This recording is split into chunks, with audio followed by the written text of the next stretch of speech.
क्योंकि जिस प्रकार की सरकार देश के अंदर आदरणीय नरेंद्र मोदी जी के नेतृत्व में चल रही है और जिस प्रकार की सरकार कांग्रेस पार्टी का 5 साल का कुशासन आप सब लोगों ने आज देखा ही नहीं बल्कि भुगता भी है। यहाँ के नौजवान ने इस भ्रष्टाचार रूपी सरकार और इसकी जो बेरोजगारों का उत्पीड़न, पेपर लीक का मामला, ये सारे मामले इन बेरोजगार युवाओं ने ऐसे भोगे हैं, भुगते हैं। हमारा नौजवान साथी पढ़ लिख करके सपना देखता था कि मेरे माँ बाप ने मुझे पढ़ाया है, लिखाया है, इस काबिल बनाया है कि मैं अपने पैरों पर खड़ा हूँ, सरकार की कोई नौकरी मिले। उसके लिए इम्तिहान की तैयारी, कंपटीशन की तैयारी आप लोगों ने की, लेकिन इस भ्रष्ट सरकार के कारनामे, पेपर लीक के कारण से आप लोगों के सपनों को तोड़ने का काम किया। यहाँ पर माताएं बहनें बैठी हैं,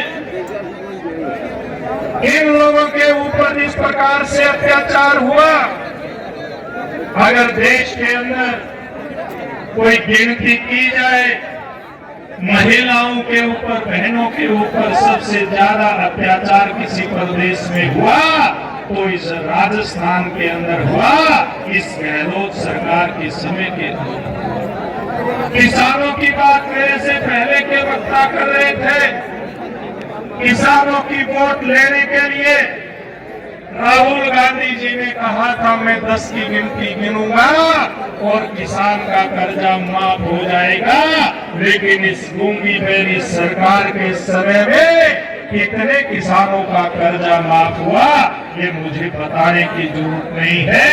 आप स्वयं भुक्तभोगी है कि किसी किसान का कर्जा माफ नहीं हुआ। अगर राजस्थान का कोई पूरा आंकड़ा निकाल करके देखे कि कितने प्रतिशत किसानों को लाभ मिला तो वो 5% से नीचे का आंकड़ा रह जाता है। इस प्रकार से उन लोगों ने आपके साथ अत्याचार किया, यानी कि युवा के साथ भी अत्याचार, किसान के साथ भी अत्याचार, महिलाओं के साथ भी अत्याचार, और फिर इस प्रकार का निडोरा पीटते अशोक गहलोत जी कि हम दोबारा से सरकार बनाएंगे। गहलोत साहब, यहाँ पर समाज का हर वर्ग बैठा है, वो वर्ग भी बैठा है जिसने आपकी सरकार के तुष्टीकरण को बहुत नजदीक से देखा है। इन लोगों ने उस नजारे को देखा है कि अगर 4 गुना दाम पर जाने के लिए इन लोगों ने तैयारी की है, कोई शोभा यात्रा निकाली है, तो इन लोगों की शोभा यात्रा आपके कुशासन के कारण से नहीं। इन लोगों ने अगर कहीं इस प्रकार का धार्मिक कार्यक्रम रखा तो रात को रखा तो उसकी बिजली काट दी गई, लेकिन दूसरे समाज में अगर कहीं इसी प्रकार का कोई कार्यक्रम होता, विशेष समाज जिसको वोट बैंक का मान करके चलते हो, उनके लिए सारी सुख सुविधाएं उपलब्ध करवाने का काम आपकी सरकार। आप लोगों को शर्म नहीं आ रही? गहलोत साहब, आपकी सरकार जो चल रही है, इस सरकार में बैठे लोगों को जिस प्रकार से तुष्टीकरण की अरे आप लोगों ने पार की, उसके कारण से ये समाज का वर्ग यहाँ पर संपूर्ण समाज उपस्थित हुआ है। यहाँ 36 बरादरी के लोग उपस्थित हुए हैं। ये 25 तारीख को एक उत्पीड़न का बदला गिन गिन कर, चुन चुन कर लेने वाले हैं। ये जब पोलिंग बूथ के ऊपर जाएंगे, युवा बुजुर्गों को, माताओं को लेकर के जाएंगे, तो जब कमल के फूल के बटन को दबाने का काम करेंगे तो फिर इनके सामने एक टारगेट होगा, एक लक्ष्य होगा, वो इस कुशासन को उखाड़ करके फेंकने का और डबल इंजन की सरकार बना करके एक सुशासन को स्थापित करने का लक्ष्य होगा।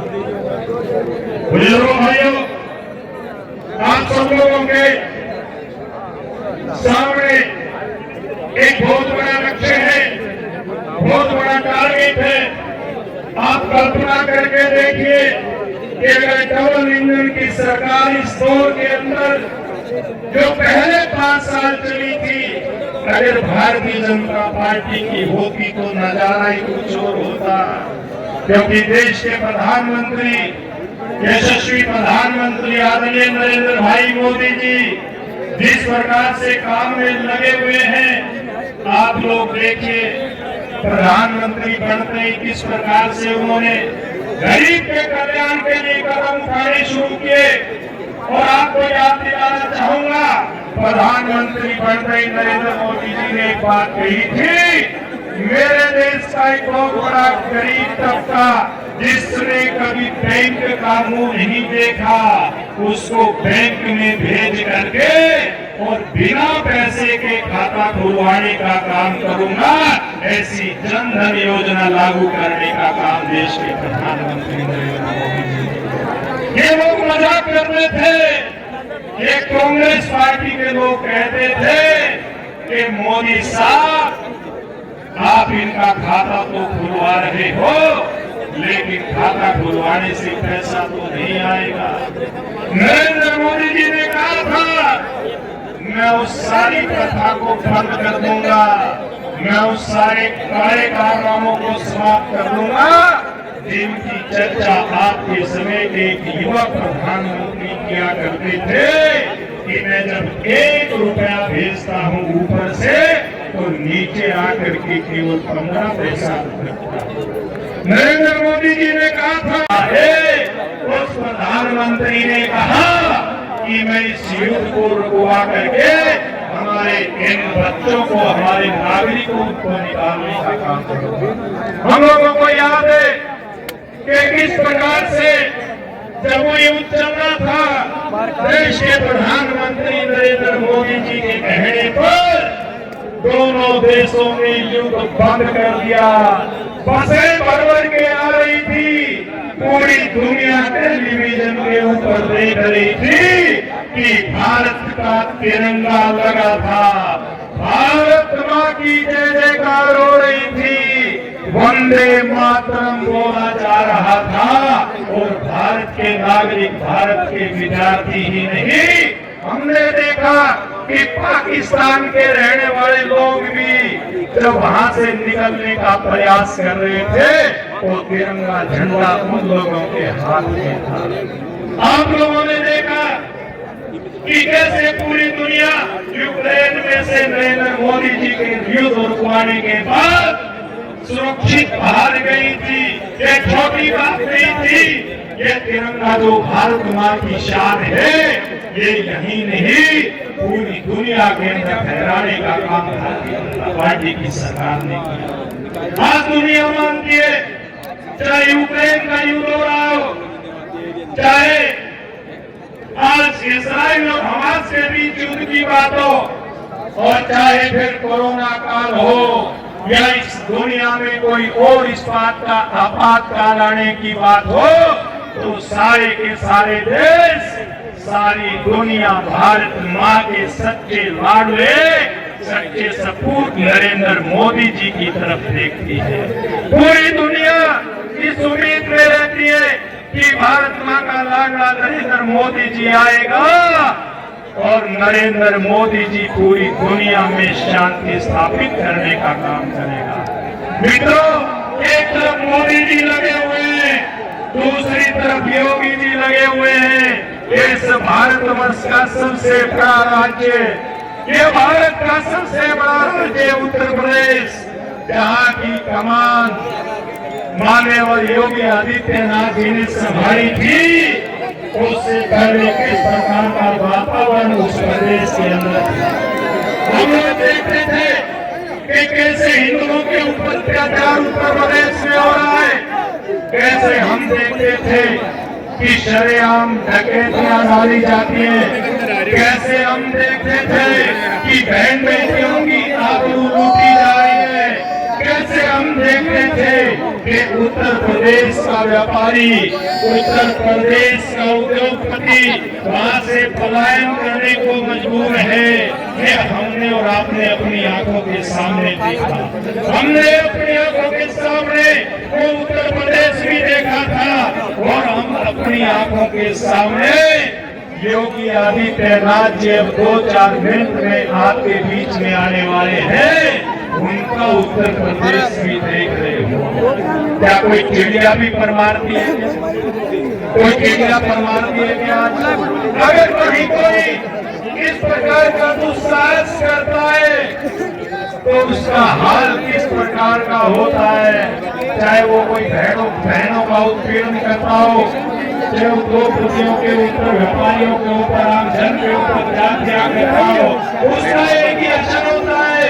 नरेंद्र मोदी जी ने कहा कि अगर उत्तर प्रदेश आगाज बाकी है और मथुरा का आगाज बदलने के लिए, मथुरा का आगाज करने के लिए हमें पुनः कमल को जिता के वहाँ संदेश देना है कि यहाँ राम भक्तों की कदर है, यहाँ राम भक्तों का सम्मान है और सम्मान करने वालों के लिए हम तन मन और धन समर्पित करते हैं। ज्यादा कुछ नहीं है दोस्तों। 25 तारीख को आप अपना मत लाला राम जी के समर्थन में दीजिए। और जो हमारी बहन बेटियों के साथ बलात्कार हो रहा है, बेटियों में धोखी जा रही है, बजरी माफियाओं द्वारा आतंक फैलाया जा रहा है और पेपर लीक के द्वारा भविष्य जो युवाओं का बर्बाद किया जा रहा है, इसका जवाब हमें एक मत के द्वारा दिया जाना है। मैं तो कहता हूँ एक आदमी अपने जानने वालों, पहचानने वालों और रिश्तेदारों को जा के बताओ और 25 तारीख को एक आदमी कम से कम 200 मत करवाओ।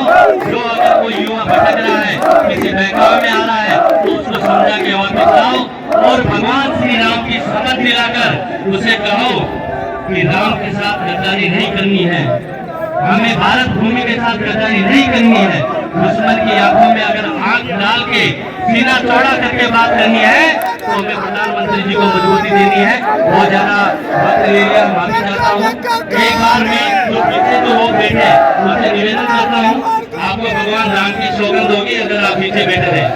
अभी अगर पीछे बैठे रहेंगे तो पीछे जो पब्लिक है, रोड पे बहुत सारी पब्लिक घूम रही है, वो ये देख रहे हैं कि आगे संख्या बहुत है, इसलिए हम आगे नहीं आ रहे। आप सबको राम जी की सौगंध है, आगे आके बैठ जाओ। जय जय श्री राम। भारत माता की वंदे। आवाज सही नहीं आ रही, जोर से नहीं आ रही है। आपकी आवाज उत्तर प्रदेश में जानी चाहिए और अशोक गहलोत के कान में जानी चाहिए कि राजस्थान की पावन धरा छापरा की क्रांतिकारी धरा और माननीय उत्तर प्रदेश के मुख्यमंत्री आदित्यनाथ जी योगी आदित्यनाथ भारत माता की